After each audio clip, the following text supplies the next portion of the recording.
Любовта не старее в каварна, тя е жажда и огън и глад. Свирен сок от лозниците стари, тук и старецът става по-млад. Любовта не старее в каварна, тя е жажда и огън и глад. Свинен сок от лозниците стари, тук и старецът става по-млад.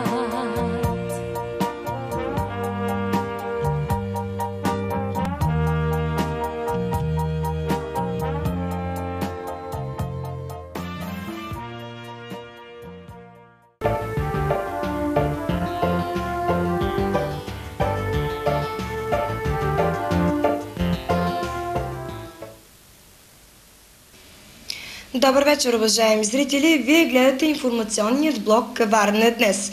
Той се излъчва само по телевизионен канал Калиакра.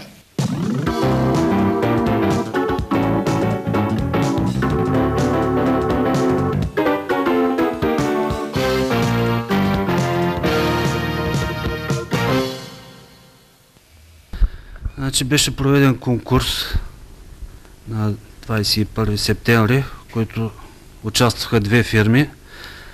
Едната е Black Sea Golf Resorts с седалище и адресна регистрация в село Божурец е фирмата.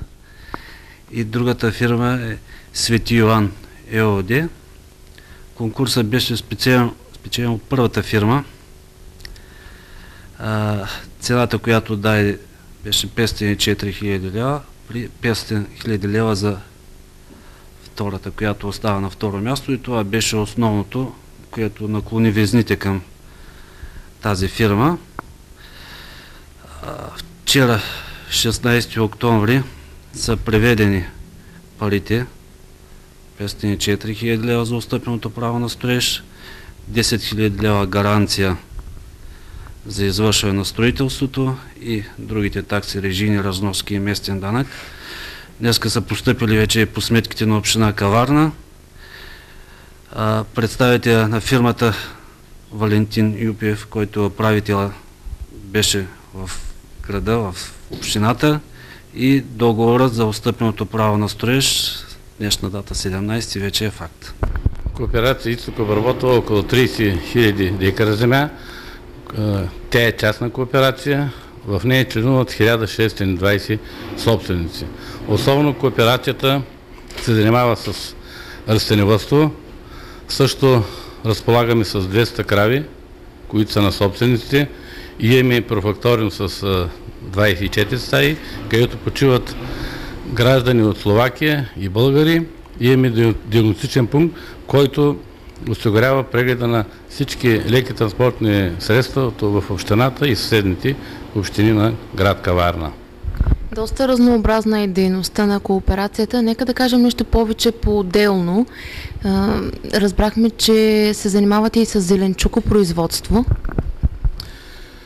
Кооперацията, за да осигури допълнително приходи на работещите, обработват наши собственици около 300 декара, като декар се получава приходи, печалба около 1000 лева. Така че, тъй като в кооперацията работят 85 човека, за да се осигурят приходи за семейства, тъй като работят семейства по един човек, на всички собственици, които желаят, даваме по 1, 2, 3 декара, така че това е една придобивка за нашата община, тъй като имаме поливни площи. Сей земеделецо, днеска е времето. Моето лично удоволствие да открия предизборната кампания на коалиция Обединени земеделци и демократи. С кандидат за кмет на община Каварна госпожа Златка Алексиева, кандидати за общински съветници и кандидати за кметове на село Белгун, село Българево, село Видно и село Раковски.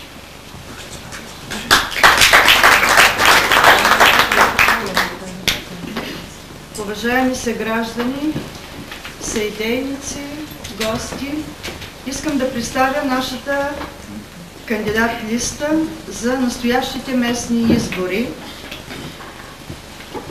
Листата ни е изложена и тук. Вече по-голямата част от града и общината са разлепени плакатите ни и в тая предизборна кампания, чрез диспути, ще можем да наложим тяхното виждане, да ги представим още по-добре на каварненското общество. Иван Желязков, след мен,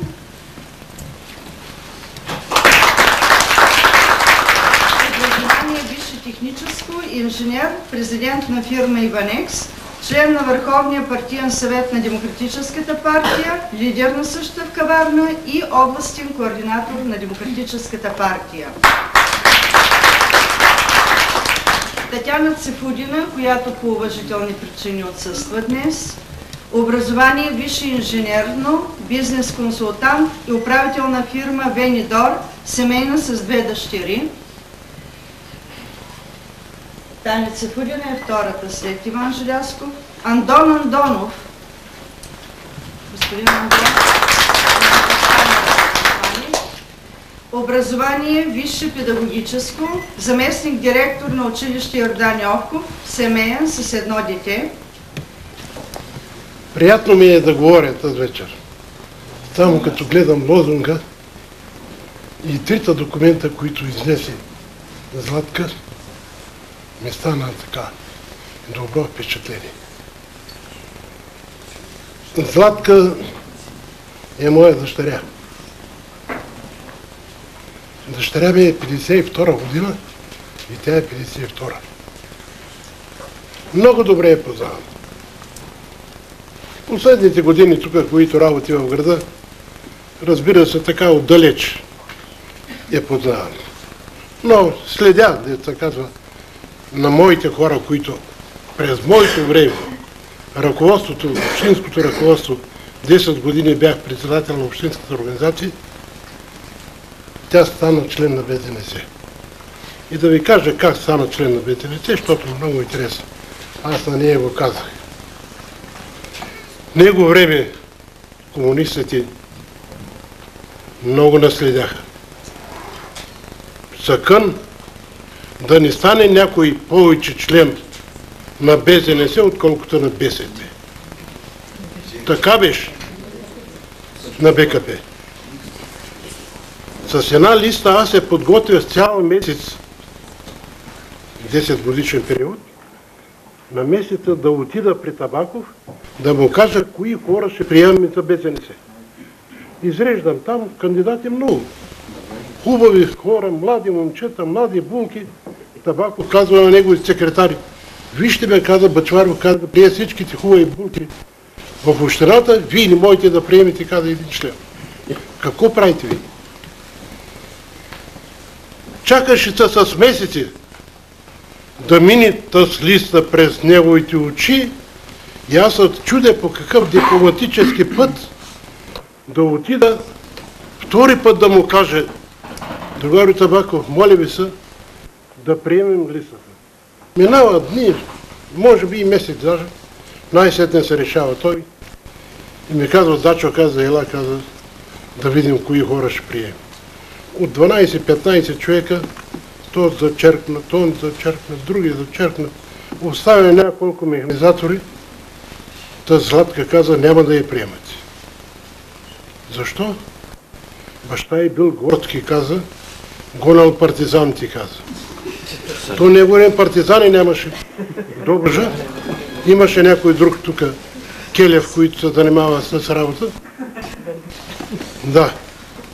Абе река, как ще баща и горски, когато знам Войчови, работи в окръжния комитет на партията, Иван Ташев, завежда военно отчетно бюро. А, тъй ли каза? Тогава ще я приемете. Според теб какви качества трябва да притежава новия кмет? Ами, Може би трябва да продължи дейността на предишния кмет и да продължава да прави каварна по-красива. Не знам. Най-важното е да убеди хората, че наистина имат шанс да заживеят в един по-добър град. Какво трябва да се направи, за да бъде града по-добър? Долу горе преди беше по-мръсно, сега е по-добре. Също аз живея в крайен квартал. Много дупки има и отвратително. Също пред нас има някакво сметище. Пък това не е нормално да живееш срещу сметище. Не знам. Нищо не мога да кажа за кметовете, който и да е, същите ще бъдат. Не, моля ви се, не дайте ме. Вие ще гласувате ли? Не гласувам аз, за никой. Защо? Няма правителство в България. За кого да гласувам? Покажете ми един човек, който да управлява България. Няма. Който застане на поста, само граби. Граби, изнасят и си правят хавайските острови на майка им газа заминат. Много са ведосъл съвети ма. Никакъв, да може да изпълнявам всички задачи. Аз на този стария бях поставила въпроса за това, за гробищния парк. И те от началото изчистия парка там, пък навътре е ужас. Следващия кмет най-напред той да му бъде задачата. А какви трябва да бъдат другите задачи, които трябва да се постави новия кмет? Те се вървят една след друга. Те много има много неизпълнени, трябва следващите да се изпълнят. Не знам. Вие ще гласувате ли? Не съм сигурна. И аз не знам какво да отговаря сега, ако не знам. Какво е първото нещо, което ще искате той да направи? Преди какво беше дето? Той да стане. Какво да кажа, не знам. Първото, което е за безработицата на младите хора, на хората в средна възраст, които трябва да работят, защото има много хора без работа. Това е най-важното за града. Това е.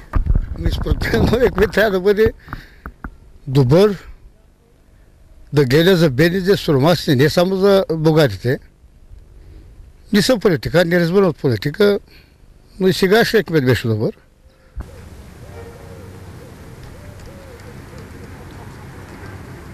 Ще гласувате ли в предстоящите местни избори? Разбира се. Защо? Кое ви мотивира да гласувате? Просто като един човек в България трябва да се гласуваме. За доброто на града и така нататък. Разбира се. Защо? Защото си имам предпочитание, имам си мнение по въпроса, имам избор на човек, за когото да гласувам, на когото вярвам. Би трябвало да гласуват, би трябвало да бъдат младите с позиции и щом искат да получават, би трябвало и да дадат своя глас. По-точно? Ще гласуваш ли? За когото и да е? Естествено. Защо ще го направиш? Един млад човек, обикновено така голяма част от младите хора казват, че може и да не гласуват. Ти защо ще гласуваш? Защото трябва. Така е правилно да се гласува.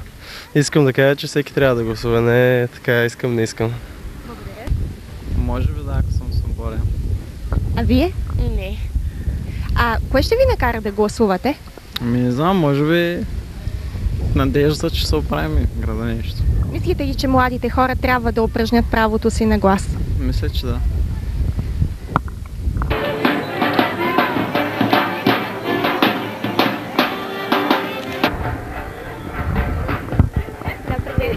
Ще гласувате ли на местните избори? Да. До сега винаги ли сте упражнявали правото си на глас? Какво ще посъветвате младите хора, които се колебаят дали да гласуват или не? Мисля, че трябва да гласуват. Ако искат да имат добро, да стане добро. Предполагам, да. До сега гласувала ли сте винаги? Да, разбира се. Гласуваме, да. Защо ще го направи? И аз не знам защо, ама ти ще кажеш. Кажи, бе. Не да знам. Защото всеки гледа за своя джоб. Да.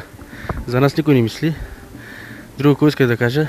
Достатъчно. Достатъчно, нали? Едва ли. Защо? Няма смисъл.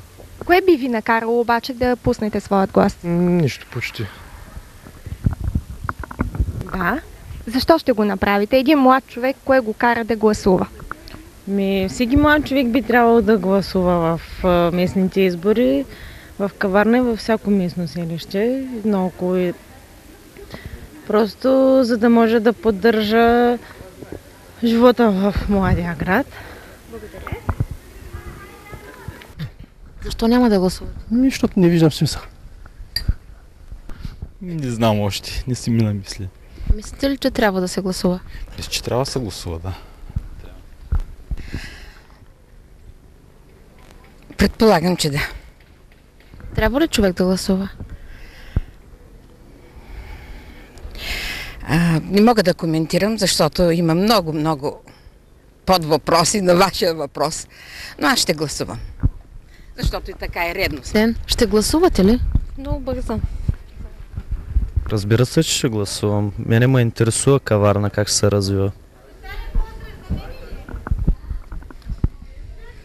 Всеки си има различно мнение. Скъпи съграждани, доктор Плешков съм, зъболекар в община Каварна. Повода да бъда тук пред камерите на телевизията са новите избори за кметове, общински кметове. И ще ви кажа защо поддържам кандидатурата на господин Атанас Белчев за втория му мандат. Господин Белчев го познавам от 1980 година, понеже започнах там като млад стоматолог в село Враяно работа. Работех 6 години. Познавам цялото му семейство, като много добро в село Враяно. Но ще говорим за настоящото, не за миналото. Значи, първият си мандат господин Белчев доказа, че е добър кмет. Не казвам идеален, а добър кмет. Каквото успя да направи, той го изпълни в по-големи количества, обемни количества. Може би първите 2 години той настъпваше в работа си. Но следващите той се доказа като кмет. Няма смисъл да говоря, след като който мине в град Каварна, община Каварна, личи си какво е направено. Града коренно се промени. И има много повече работа за нашето население. Другото, което поддържам, за какво поддържам кмета, Атанас Белчев, това, че той не остана, въпреки че беше издигнат от една политическа сила, не остана верен до края на нея, а той си беше кмет на цялата наша община. Това му прави чест. Много голяма чест. Затова препоръчвам ви, гласувайте за господин Белчев. Желая му успех на изборите и много по-успешен втори мандат. Мой събеседник в една от малкото почивки на Общинската избирателна комисия, нейната председателка Павел Кадимова. Нека да започнем с това как е разпределен по квотен принцип, съответно как е разпределено участието в Общинската избирателна комисия. 5 от членовете на Общинската избирателна комисия са от квотата на НДСВ, 1 на СДС, 2 Коалиция за България, 1 БЗНС Народен съюз, има 1 член, който е излъчен от средите на ДПС и 1 от ние. Да кажем как става и самата регистрация за участие на издигнатите от съответна партия кандидати за кметове и на тези, които се издигат като независими. В момента ние до 20 септември сме длъжни да регистрираме инициативни комитети, както и политически партии и коалиции, които издигат свои кандидати и листи за кандидати, след което до 25 септември, ако не се лъжа, трябва да бъдат регистрирани самите кандидатски листи. Господин Коев, какви бяха резултатите от проверката, която извършихте? Вчера, четвъртък и днес петък, членове на Общинската избирателна комисия, съвместно с представителите на Общинска администрация, представители на полицията и пожарната, направихме преглед на всички секции по селата в община Каварна. Впечатлението е, че подготовката върви така наред. Няма неща, които да смущават комисията, неща, които биха попречили на нормалния изборен процес. Изяснени са всички стаи, които ще бъдат секции. Има столови, осигурени отопление, осветление, кружки и така нататък. секции, това кабинките също са осигурени с платна. От всички села, които сме обиколили, няма нещо, което да ни смущава, което да спре изборния процес.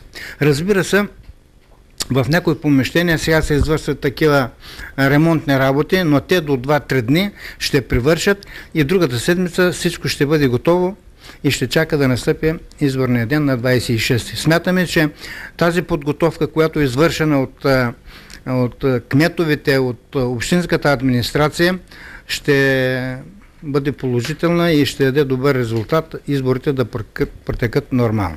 Господин Димов, вие сте в инициативният комитет, който ще подкрепи за предстоящите местни избори кандидатурата на адвокат Цонев. Кратко представяне и виждаме, че доста хора има събрани тук тази вечер. Много често събираме приятели и млади хора, с които споделяме проблемите на нашия град. Трябва да кажа, че наистина всички бивши градоначалници и настоящи в момента са дали доста за този град и продължават да дават, но считаме, че не е достатъчно. По тази причина се събрахме млади хора, които бизнесмени, общественици, граждани, представители на политически партии, които изявиха желание за следващите избори да издигнат независимата кандидатура на господин Цонев като бъдещ градоначалник. Неговите качества са доказани и в работата му в СДС, в професионалната му кариера като адвокат, като общественик. Мисля, че е един от хората в нашия град, който е дал много. Винаги е давал повече, отколкото може да получи. И като приятел го познаваме всички. Мислим, че е една достойна кандидатура. Момчето има хъс, има амбицията, има опита политическия, който може да организира за една такава кампания. Аз лично съм един млад и изморен човек по отношение на изборите. Пожелавам на Цонко думите му да не увиснат във въздуха, както на повечето кандидати. Не съм запознат с листите и с кандидатите от другите партии, но с Цонко се познаваме от много години. Познавам го като човек, изцяло заставам зад него, познавам и родителите му, знам просто как, като гонят някаква кауза, те работят с хъс, с пълна себеотдайност и просто му пожелавам успех. Значи аз няма да обяснявам точно каква е предисторията, какво е станало преди това. Само ще кажа, че отчитайки само и единствено интересите на хората в общината, само единствено техните интереси, както и това, че ме подкрепят тези млади, качествени, образовани хора, бизнесмени, реших да вляза в предизборната кампания, като сега ще ви прочета списък на хората от инициативния комитет и от сдружението, което учредихме и ще разберете защо аз съм решил да вляза в предизборната кампания с настроение и с удоволствие. Добър вечер. Добър вечер и на инициативния комитет град Каварна, който се учреди днес, преди 5 минути. И искам да кажа няколко думи за адвокат Цонко Цонев, който е независим и нашата организация Правата на човека иска да го подкрепи, защото този човек не само сега да ни помогне, но постоянно от 4 години аз бях бивш председател на Евророма. От 4 години насам човека влиза в квартала и помага юридически и с всички е добре в квартала, има общ език, никога не бил високомерен човека и аз мисля, че нека другите политически сили да се правят извода, да не дойдат да не обиждат с кебабчи и бира. Ако искат да идват да ни помагат, да дойдат, да питат ТОС има ли нужда от операция или други има ли нужда от къщата. И най-много за улица Изгрев искам тази улица да се направи, защото в невиждано състояние нямаме осветление на улица Изгрев. Което се кандидатира Цонко адвоката за кмет или за градоначалник. Наистина се радваме, че е млад, интелигентен и за бъдещето очакваме най-много да се постигне за нашия град. Да оправи града ни. Бил почивна станция тук, бил квартала, не само квартала, бил пътища на към болницата, изобщо населения град. Наистина се радваме за такъв кандидат, че се избере за кмет. Благодаря. 22 септември. А какъв празник е? На Обединението. Трябва ли да почиваме или да работим днес? Трябва празник е. А вие чувствате ли го като празник? Чувствам го, аз съм болен и съм безработен. Да, ден на независимостта. Трябва да се почива. А защо? Чувстваш ли го като празник? Ами не особено. На Съединението. Деня на Съединението. Да. При всички случаи трябва да се празнува. Ден на независимостта на България. Трябва ли да се почива или трябва да се работи? Трябва да се почива, според мен. Това е. А вие чувствате ли го като празник? Да, разбира се. Да, знаеме. Днеска е деня на независимостта. Трябва ли да се празнува или трябва да се работи? Ами вижте какво сега. Не е лошо да се празнува. Малко са празниците, така че няма нищо лошо. Това, че българина празнува и че има повече празници. Вашето настроение днес празнично ли? Определено. Госпожо Алексиева? Това, което в най-скоро време се случи, попяхме, посмяхме се, поиграхме и смятам, че оплашихме лошата зима и я пратихме вече да си ходи и повикахме пролетта. Това, което се случи през последната една година, надали някой го е очаквал, може би дори и аз не си представях, че така ще протекат нещата, защото точно преди една година си мислехме, че ще залегнем повече на екскурзиите, на игрите екологичните за деца и не очаквах, че ще стигнем до такива сериозни резултати, като предложението ни, което беше прието от кметството, да се построят на децата в парка пред училище катерушки и парзалки. Но с голямо задоволство заведох децата там, когато разбрах за решението на общината и те много се зарадваха на добре избраното място. Посетихме и Чичо Носимир от улица Братя Шкорпил, който също ни подкрепи с подписите на улицата. Те лично му благодариха и чакаме с нетърпение слънцето да изгрее и да отпочнат вече строителните работи. Момичета, какви учебници търсите? За 9-ти клас. Намерихте ли всичко необходимо? Не, има още не са ни дали някои автори. Втората употреба учебници за предпочитане или са пред новите? Ами има някои, които са запазени, са на добра цена. Аз си търся учебници за 6-ти клас. И все още не са ни казали само това, което имаме часове през седмицата, само за тези са ни казали. Тук също са хубави учебниците. Не са, А цените как са? Добре са цените, не са като истинските. Втората употреба са за предпочитане? Да. Почти. Ясни ли са вече всички учебници, по които ще учат децата? Още явно не са минали всички предмети и не се знаят учебниците. Доста ли бе солидна сумата, която заплатихте за тук? За 3 ученика. Надхвърля доста. Какво предпочитате? Учебниците, които са втора употреба или новите? Втора употреба, защото са по-евтини. Новите много скъпо ни излизат. Да, предпочитани са втора употреба и когато няма такъв от втора, се прехвърлят към нови. Новите ги доставям по заявка. За малките класове имам и предварително доставени, който желая нов. За трета поредна година давате учебници втора употреба. Каква е процедурата по приемането от вас на учебници втора употреба от съответните ученици и по раздаването съответно? Процедурата, когато ги носят учебниците, те си определят, клиента си определя цената и ги описвам, всеки учебник описвам поединично с даден номер.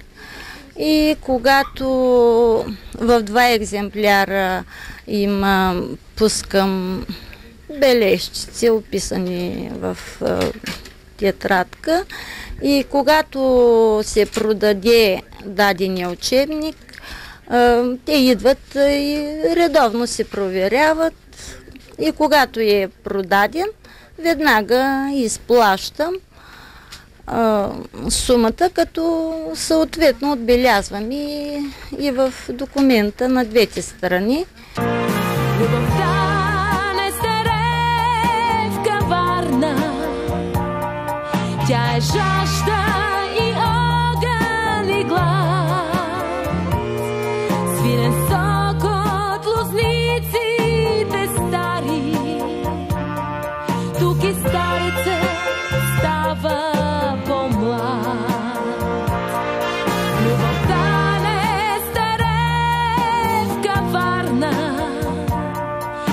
жажда и огън и глад.